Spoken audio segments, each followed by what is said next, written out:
MS taste ടച്ചിലേക്ക് എല്ലാവർക്കും സ്വാഗതം. ഇന്ന് ഞാൻ വന്നിട്ടുള്ളത് ഒരു കൽമാസിൻ്റെ റെസിപ്പിയുമായിട്ടാണ്. കണ്ണൂർ ഭാഗത്തൊക്കെ വളരെ ഫേമസ് ആയിട്ടുള്ള ഒരു സ്നാക്കാണിത്. പല ഫില്ലിംഗ് വെച്ചും ഇത് ഉണ്ടാക്കാം. ഞാൻ ചെമ്മീൻ ഫില്ലിംഗ് വെച്ചുള്ള ഒരു കൽമാസാണ് ഉണ്ടാക്കുന്നത്. ഇതിനു വേണ്ടി 300 ഗ്രാം ചെമ്മീൻ ക്ലീൻ ചെയ്തെടുത്തിട്ടുണ്ട്. ഇതൊന്ന് മാരിനേറ്റ് ചെയ്യണം. ഇതിലേക്ക് 1/2 ടീസ്പൂൺ മുളക് പൊടിയും 1 ടീസ്പൂൺ കാശ്മീരി മുളക് പൊടിയും 1/4 ടീസ്പൂൺ മഞ്ഞൾപ്പൊടിയും 1 ടീസ്പൂൺ നാരങ്ങാനീരും കുറച്ച് കറിവേപ്പിലയും ആവശ്യത്തിനുള്ള ഉപ്പും ചേർത്ത് നന്നായി മിക്സ് ചെയ്തെടുക്കാം. നന്നായി മിക്സ് ചെയ്ത് കൊടുക്കാം.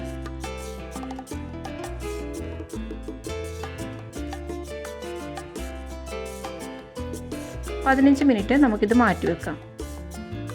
ഈ മിക്സിയുടെ ജാറിലേക്ക് 1/4 കപ്പ് തേങ്ങ ചിരവിയതും 3 ചെറിയുള്ളിയും 1/4 ടീസ്പൂൺ മഞ്ഞൾപ്പൊടിയും ചേർത്ത് ഒന്ന് ഒതുക്കിയെടുക്കാം. ഇനി ഈ പാനിലേക്ക് 3 ടേബിൾ സ്പൂൺ വെളിച്ചെണ്ണ ഒഴിച്ചു കൊടുക്കാം. ഇതിലേക്ക് നമ്മൾ മാരിനേറ്റ് ചെയ്തു വെച്ച ചെമ്മീനിട്ട് ഫ്രൈ ആക്കി എടുക്കാം.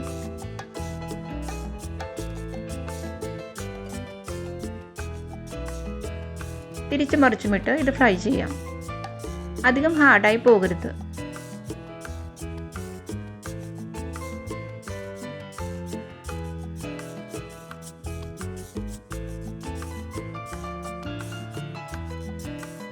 ഇപ്പോൾ ഇത് ഫ്രൈ ആയിട്ടുണ്ട്.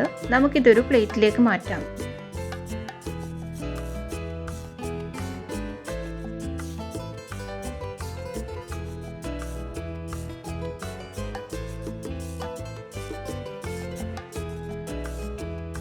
ഇത് ചൂടാറിയതിന് ശേഷം ചെറുതായിട്ട് മുറിച്ചെടുക്കണം. ഇനി ഈ പാനിലേക്ക് 2 ടേബിൾ സ്പൂൺ വെളിച്ചെണ്ണ ഒഴിച്ചു കൊടുക്കാം. ഇതിലേക്ക് മീഡിയം സൈസിലുള്ള 2 സവാള ചോപ്പ് ചെയ്തത് ചേർത്ത് വഴറ്റി കൊടുക്കാം.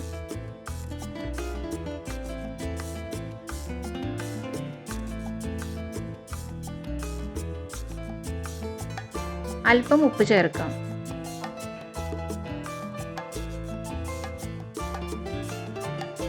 സവാള ഒന്ന് വാടി വരുമ്പോൾ ഒരു പച്ചമുളക് ചോപ്പ് ചെയ്തതും 1 ടീസ്പൂൺ ഇഞ്ചി വെളുത്തുള്ളി പേസ്റ്റും കുറച്ച് കറിവേപ്പിലയും ചേർത്ത് വഴറ്റാം. സവാളയുടെ കളറ് മാറി വരുമ്പോൾ 1/2 ടീസ്പൂൺ കാശ്മീരി മുളക് പൊടിയും 1/2 ടീസ്പൂൺ കുരുമുളക് പൊടിയും 1/2 ടീസ്പൂൺ ഗരം മസാലപ്പൊടിയും ചേർത്ത് വഴറ്റാം.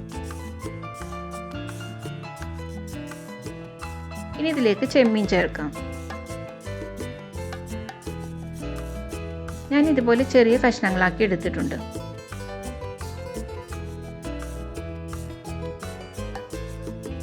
ഇനി തേങ്ങയുടെ കൂട്ട് ഇതിലേക്ക് ചേർത്ത് കൊടുക്കാം.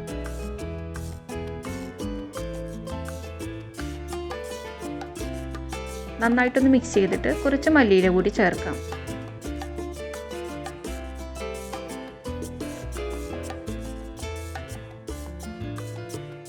നമുക്കിത് ബീഫും ചിക്കനും എഗ്ഗ് വെച്ചൊക്കെ ഉണ്ടാക്കാം.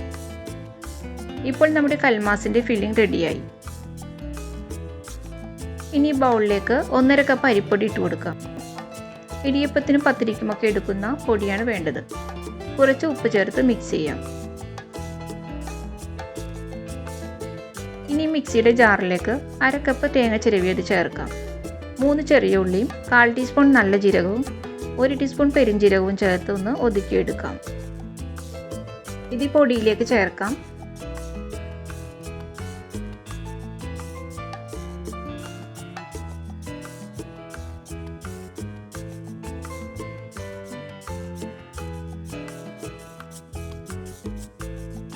ഇനി നമുക്കിതിലേക്ക് തിളച്ച വെള്ളമാണ് ചേർക്കേണ്ടത്. നമുക്കിതിൽ നിന്നും കുറേശ്ശെ വെള്ളം ഒഴിച്ചിട്ടൊന്ന് മിക്സ് ചെയ്തെടുക്കാം.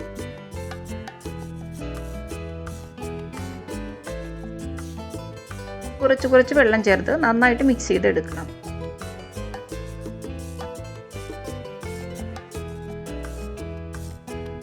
ഇതുപോലെ നല്ല സോഫ്റ്റായി കിട്ടുന്ന രീതിയിൽ വെള്ളം ചേർത്ത് മിക്സ് ആക്കി എടുക്കണം. ഇനി നമുക്കിത് 5 മിനിറ്റ് അടച്ചു വെക്കാം.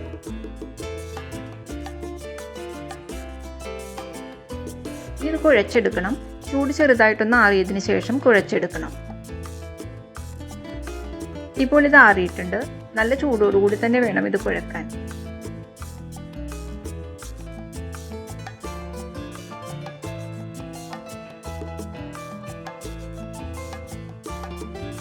ഇപ്പോൾ ഇത് നന്നായി കുഴച്ചെടുത്തിട്ടുണ്ട്, നല്ല സോഫ്റ്റ് ആയിട്ടുണ്ട്. ഇനി നമുക്കിതിലേക്ക് ഫില്ലിംഗ് വെക്കണം. കയ്യിൽ അല്പം എണ്ണ പുരട്ടിയിട്ട് കുറച്ച് മാവെടുത്ത് നന്നായിട്ട് പരത്തി കൊടുക്കാം.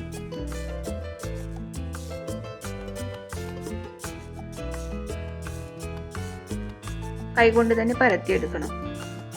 അധികം കട്ടിയിൽ പരത്തരുത്, അതുപോലെ അധികം കനം കുറച്ചും പരത്തരുത്. ഇനി ഇതിലേക്ക് ഫില്ലിംഗ് വെച്ച് കൊടുക്കാം.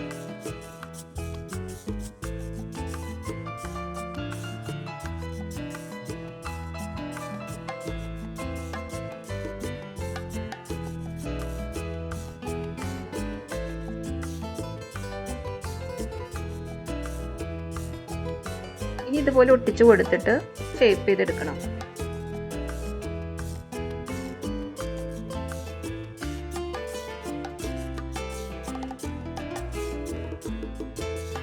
നമ്മൾ ഉന്നക്ക ഉണ്ടാക്കുന്ന ഷേപ്പിൽ ഇത് ഷേപ്പ് ചെയ്തെടുത്താൽ മതി.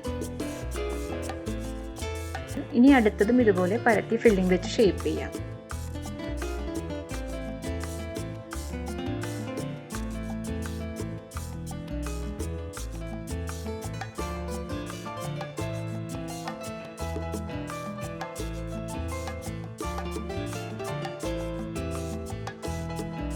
എല്ലാം ഇതുപോലെ ഷേപ്പ് ചെയ്തെടുത്തിട്ടുണ്ട്. ഇനി നമുക്കിത് സ്റ്റീം ചെയ്തെടുക്കാം. ഈ ഇഡലി പാത്രത്തിലാണ് ഞാനിത് സ്റ്റീം ചെയ്തെടുക്കുന്നത്. ഒരു വാഴയില ഇതുപോലെ വെച്ചിട്ടുണ്ട്. ഇതിലേക്ക് കുറച്ച് വെള്ളമൊഴിച്ചത് ചൂടായി വന്നിട്ടുണ്ട്. നമുക്കിത് വെച്ച് കൊടുത്തിട്ട് ആവിയേറ്റി എടുക്കാം.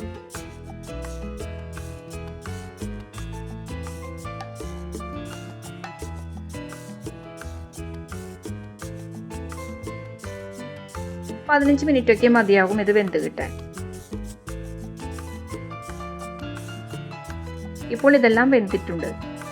ചൂടാറിയതിന് ശേഷം നമുക്കിതൊരു പ്ലേറ്റിലേക്ക് മാറ്റാം. ഇനി ബൗളിലേക്ക് 1.5 ടീസ്പൂൺ കാശ്മീരി മുളക് പൊടിയും 1/4 ടീസ്പൂൺ മഞ്ഞൾപ്പൊടിയും 1/4 ടീസ്പൂൺ പെരിഞ്ജീരകത്തിൻ്റെ പൊടിയും ആവശ്യത്തിന് ഉപ്പ് ചേർക്കാം. ഇനി കുറച്ച് വെള്ളം ചേർത്ത് ഇതൊന്ന് മിക്സ് ആക്കാം.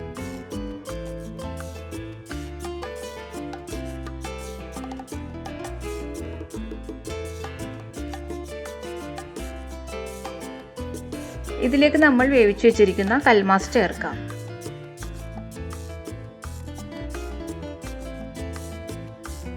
മുളക് പൊടി ഇതിൻ്റെ എല്ലാ ഭാഗത്തേക്കും ആക്കി കൊടുക്കണം. ഇതുപോലെ ചെയ്താൽ മതി.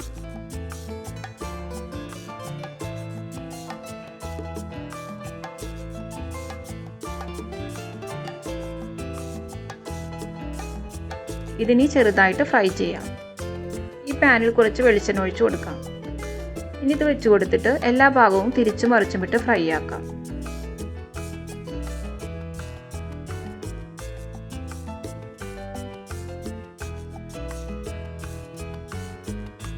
മുളക് പൊടിയുടെ പച്ച ടേസ്റ്റൊക്കെ ഒന്ന് മാറിക്കിട്ടിയാൽ മതി. അധിക സമയം ഫ്രൈ ആക്കേണ്ട.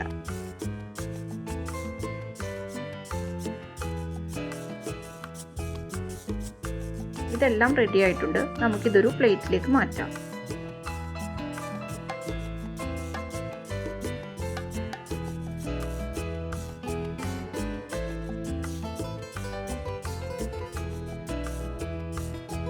ഇതുപോലെ ബാക്കിയുള്ളതും ചെയ്തെടുക്കാം. നോമ്പ് തുറക്കുന്ന സമയത്തൊക്കെ കഴിക്കാൻ പറ്റുന്ന നല്ല ടേസ്റ്റിയും അതുപോലെ ഹെൽത്തിയുമായിട്ടുള്ളൊരു സ്നാക്കാണിത്. നമ്മളിതിലേക്ക് അധികം ഓയിലൊന്നും ഉപയോഗിച്ചിട്ടില്ല. അപ്പോൾ എല്ലാവരും ഇത് ട്രൈ ചെയ്ത് നോക്കണം. വീഡിയോ ഇഷ്ടപ്പെട്ടാൽ ലൈക്ക് ചെയ്യാനും ഷെയർ ചെയ്യാനും സബ്സ്ക്രൈബ് ചെയ്യാനും മറക്കരുത്. Thank you.